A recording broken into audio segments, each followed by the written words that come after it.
The Glass Castle, presented by me, Zoe Taylor.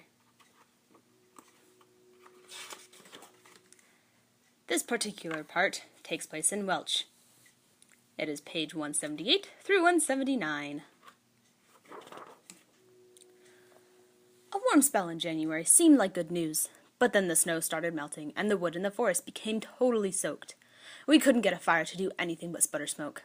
If the wood was wet, we'd douse it with kerosene that we used in the lamps. Dad was disdainful of a fire starter like kerosene. No true frontiersman would ever stoop to use it. It wasn't cheap, and since it didn't burn hot, it took a lot to make the wood catch fire. Also, it was dangerous. Dad said that if you got sloppy with kerosene, it could explode. But still, if the wood was wet and didn't want to catch, and we were all freezing, we would pour a little kerosene on it. One day, Brian and I climbed the hillside to try and find some dry wood, while Laurie stayed in the house, stoking the fire. As Brian and I were shaking the snow off some promising branches, we heard a loud boom from the house. I turned and saw flames leap up inside the windows. We dropped our wood and ran back down the hill.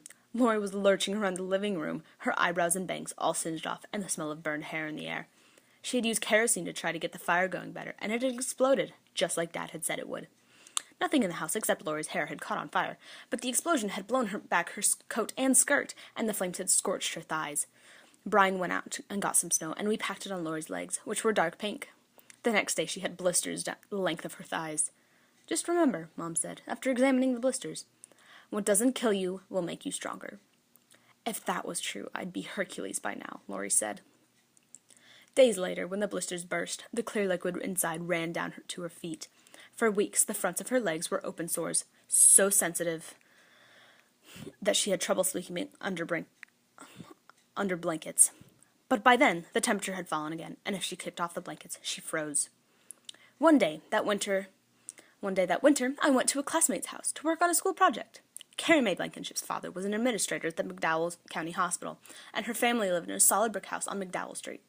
The living room was decorated in shades of orange and brown, and the plaid pattern of the curtains matched the couch upholstery. On the wall was a framed photo of Carrie Mae's older sister in her high school graduation gown. It was lit with its own tiny lamp, just like in a museum. There was also a small plastic box on the wall near the living room door. A row of tiny numbers ran along the top under a lever. Carrie Mae's father saw me studying the box while she was out of the room. "It's a thermostat," he told me. "You move the lever to make the house warmer or cooler." I thought he was pulling my leg, but he moved the lever, and I heard a muffled roar kick on in the basement. "That's the furnace," he said. He led me over to a vent in the floor, and had me hold my hand above it and feel the warm air wafting upwards. I didn't want to say anything to show how impressed I was, but for many nights afterward, I dreamed that we had a thermostat at 93 Little Hobart Street. I dreamed that all we had to do to fill our house with that warm, clear furnace heat was to move a lever. That would be the passage that I selected to present. Now, time for the analysis part. These are two very different sections. One goes into detail about the hardships that the walls have to deal with just to stay warm in the middle of the winter. The second part is about how easy some of the other families have it when it comes to staying warm. And in other aspects as well.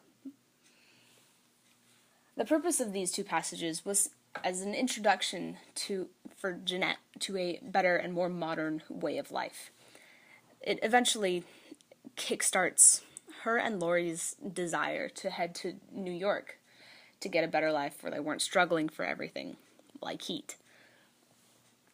When Dad said that the section where it says Dad said that if you got sloppy with kerosene it could explode, but still, if the wood was wet and didn't want to catch and we were all freezing, we would pour a little kerosene on it.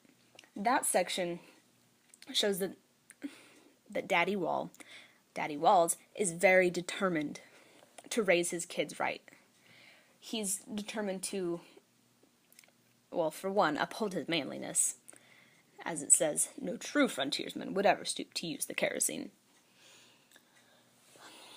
But he's eventually proven right when he said that if you were sloppy with the kerosene, it could explode, as we see with Laurie. So Dad is obviously doing something right. He knows a little about what he's talking about, even if the reader occasionally thinks he's a jerk. When Mom and Laurie are talking, that's a very obvious display of attempted logos and ethos. She's trying to establish credibility with Laurie, as well as using logic. As mothers are usually the ones that know what they're talking about, and they're supposed to be trusted by their children to keep them safe and provide good advice, useful advice. And so when Mom says, "What doesn't kill you will make you stronger," and Laurie replies, "If that were true, I'd be Hercules right now," Laurie is questioning her mother's credibility. Laurie, obviously, is the first to leave for New York City, so this particular passage seems like a deciding factor in her decision to leave. Now, the second half of this passage, the part of Jeanette's experience with a thermostat, there is a notable simile in the first paragraph of the second half. The metaphor, it was lit with its own tiny lamp, just like in a museum. Museums are known for being clean and very quiet, which is almost the exact opposite of the Walls family. They are very loud and are not afraid to make noise in their community, and they are, quite frankly, not very clean. If you go back and find the section where it talks about the house that they chose to live in, 93 Little Hubbard Street, you can see very clearly that it is not a very clean house.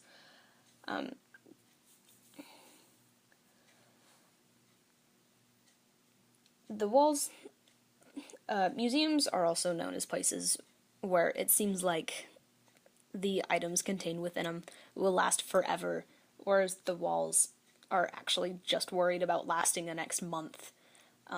They don't have enough. They are trying to make ends meet to last the next month, whereas museums generally last longer than a month and are displaying things that have lasted for years.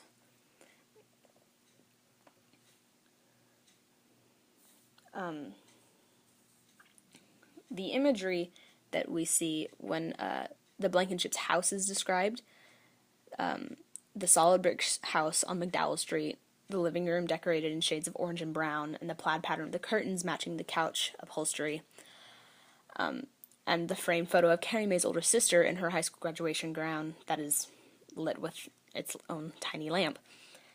It creates the picture of a very modern, very classy house, even though orange and brown are not the best colors to put together.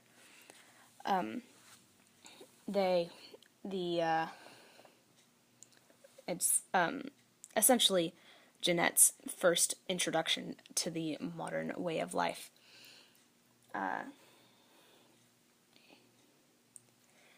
When the